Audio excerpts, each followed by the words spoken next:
line in Massachusetts for Ayanna Pressley. Of course, she is headed to Congress, the first woman of color to represent Massachusetts in Congress. She joins us right now on the line. Ayanna, first of all, Congresswoman-elect, welcome to Roland Martin Unfiltered.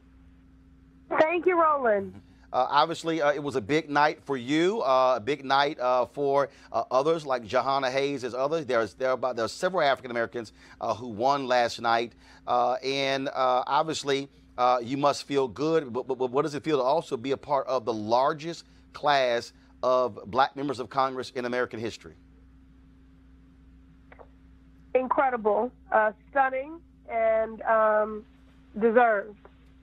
You know, we are making, although they've been incremental strides towards leadership parity when it comes to race and gender, last night felt like a seismic shift. As I said in my remarks, that for women of color, the barriers for us are much harder than glass. It's not a glass ceiling, it's a concrete one. And we busted wide open yesterday. And we just have to continue to build upon that. I know in all of our races we expanded the electorate and engaged new voices in democracy. And we want those folks to stay connected and engaged, not just for an election cycle, but just for the preservation of our democracy. When you look at the issues that we're talking about in this race, obviously health care was a huge issue. What is going to be your focus when you are sworn in January? Well, you know, first order right now is in earnest beginning to make the case for the committee assignments that I'm hoping to have.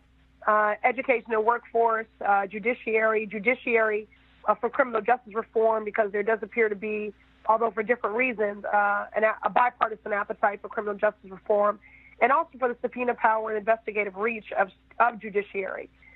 Education and workforce, because the Massachusetts 7th is the most diverse and unequal district in our congressional delegation, and I see those as two means to address those systemic inequalities and disparities. But before I can get to any of that, what I'm looking forward to is a conversation with Democratic leadership about the vision and the future and the direction of this party.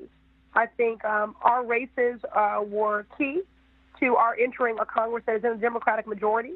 There are lessons to be learned about our messages, the type of campaigns that we ran, rejecting corporate PAC money, people-powered movements, broad and diverse grassroots coalitions, investing in ethnic and specialty media, and the list goes on.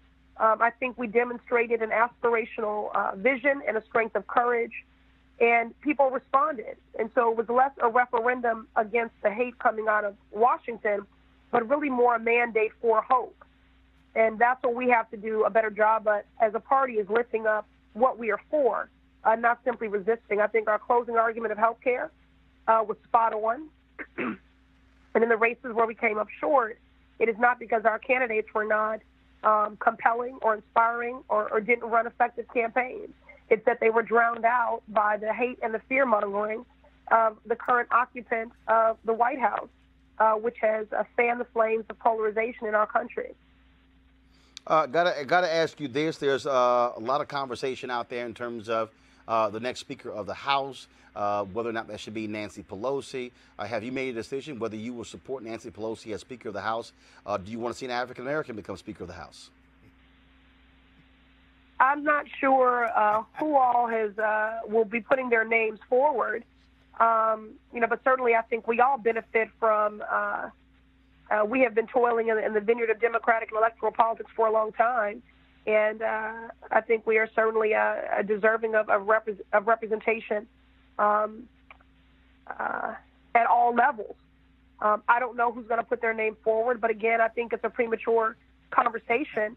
I can't select a leader when I'm not even sure what the vision is for the party.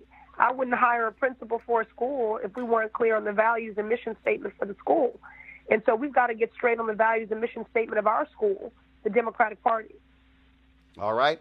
Ayanna Pressley, we surely appreciate it. Thank you so very much. Congratulations on being elected to the United States Congress. Thank you, Roland. You see what Jahana and Lucy and myself all have in common? Your show. So thank you. Well, I certainly appreciate that.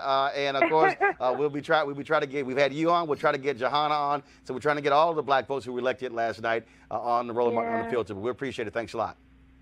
All right, take care. All right, thank you very much.